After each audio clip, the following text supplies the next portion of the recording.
Hello everybody, welcome back and thank you for joining me. I don't like to play pronunciation authority police on people necessarily. So my preferred pronunciation is Chrysocolla, but most would correct me and say it's Chrysocolla. So I just want it to be clear that I do know the various pronunciations of a lot of this stuff. Chrysocolla is a copper complex. It's either a copper oxide that turns blue, or it is an ore, as far as I know, which isn't that really that much. Anyway, so here we have a big, lovely one. It has a ton of gorgeous patterning all through it, and this red-looking rust-colored stuff is cuprite, which is another one of the associated copper complex minerals. I want to show you a specimen piece right here.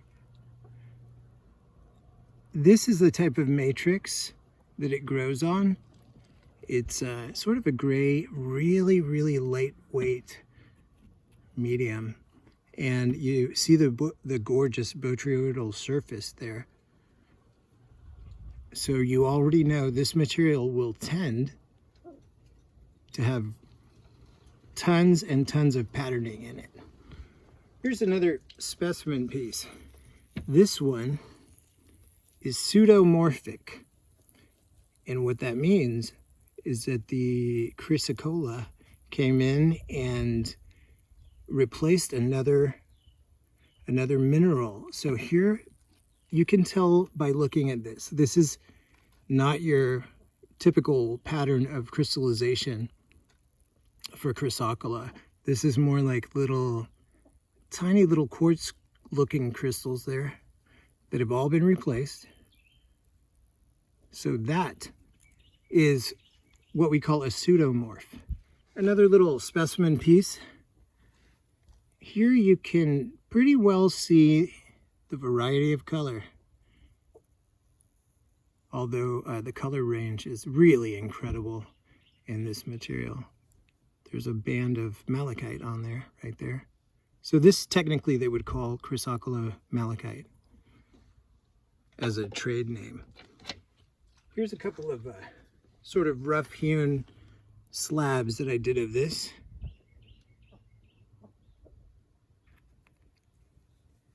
They've still got the saw tag on them, which is that little extra thing right there.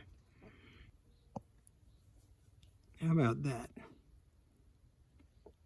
Little slab, really nice pattern, kind of unusual. Continuing with these smaller pieces, sometimes, well, look at the concentration of color on this thing. And I think we've lost our daylight. I may need to make a two-parter out of this, and tremendously gorgeous.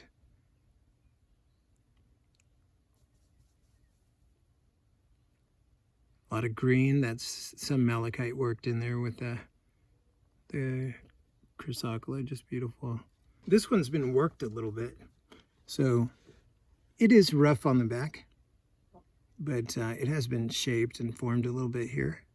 Not entirely polished. Typically I don't do that. I leave that to the extremely talented cabbers and jewelry makers that are out there. Easy to work with. It is pretty soft. It's just about as soft as lapis. And that's another one of those pronunciation games. Here's a slightly bigger piece. Slightly different colors. Not even centered. Okay. Try to do this right. It's got this nice side here.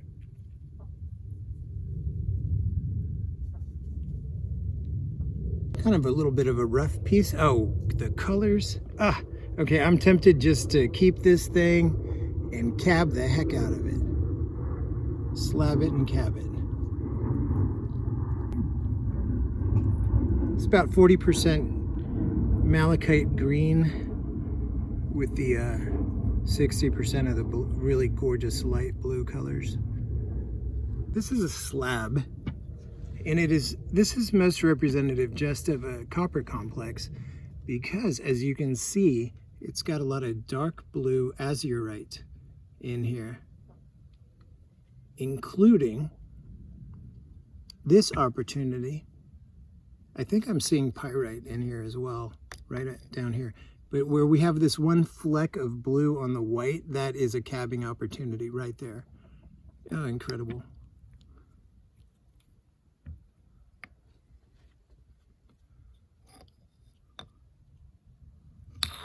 Beautiful.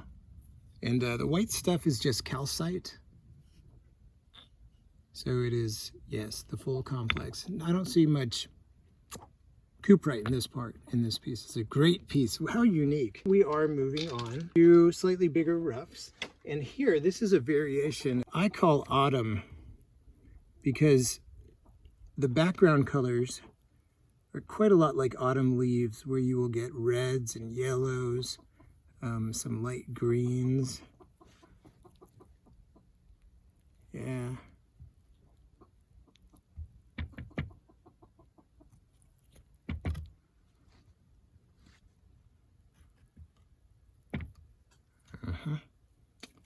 Let's do a little mine run of those right now so we can take a look at some really good examples of it.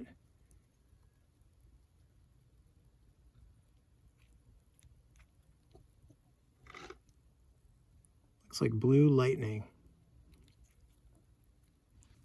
I think on this piece you can tell what I mean by the background. It's just so colorful.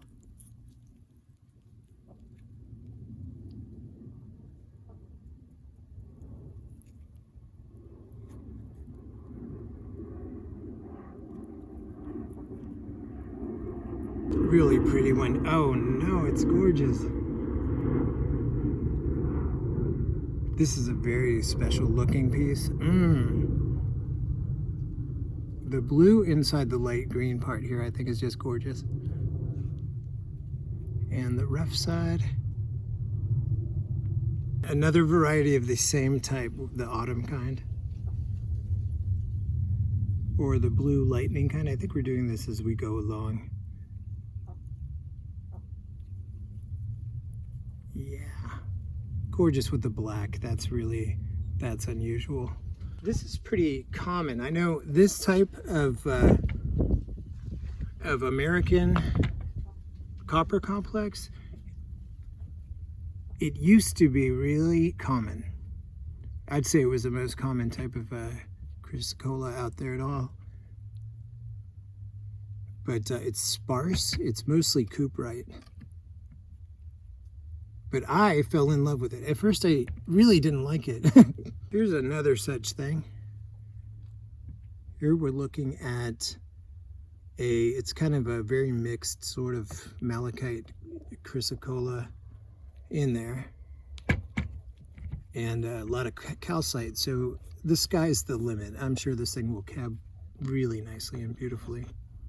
But again, this type is rather common, or was. I have to be careful what I say because we're talking about rarity on this channel. We're talking about things that come in, are mined, people get excited about, they buy it up, they lock it into collections, and sometimes you won't see them for 100 years. Here's a face rough.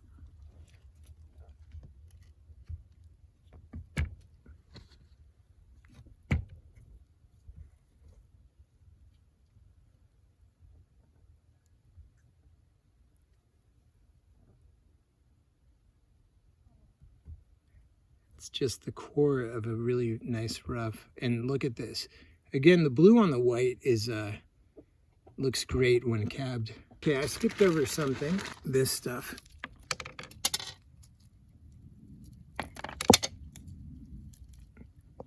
This is unstabilized. And there's a whole story behind this. It's part of a renowned piece. It was a centerpiece of a jewelry store in New Jersey for I don't know how many decades. But then as they were preparing it to send it to me, it cracked in half because the outer parts of it were well stabilized, but the inside wasn't. What I am going to gladly do is I'm going to stabilize this stuff myself, then slab it, and it's going to make some huge slabs. They're going to be bigger than the surface area of this piece right here. Just like this first part that's already dry. This one's similar. Looks like a forest and a body of water or a grassy hillside. And yes, I'm very imaginative about these type of things. And just a lot of good material on the back here. We're losing sun real quick today. How about that?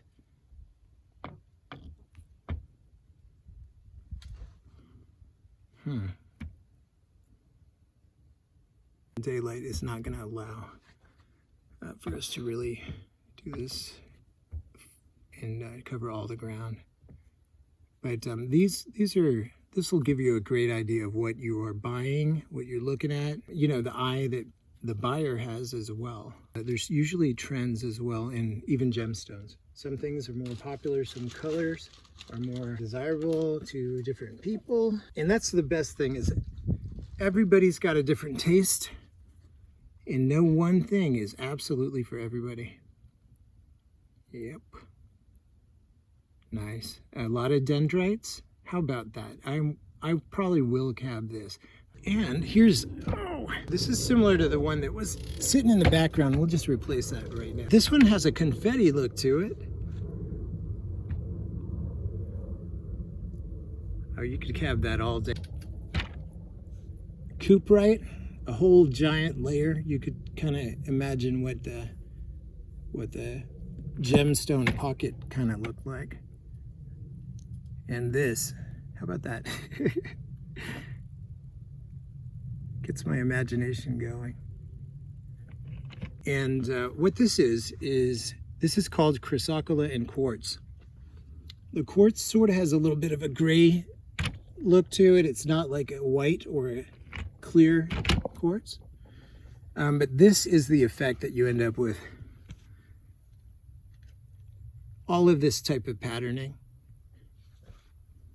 If I had my template right now, I'd lay it over some of this. The last one I'm going to show you is the extremely rare and coveted apple green Chrysocolla.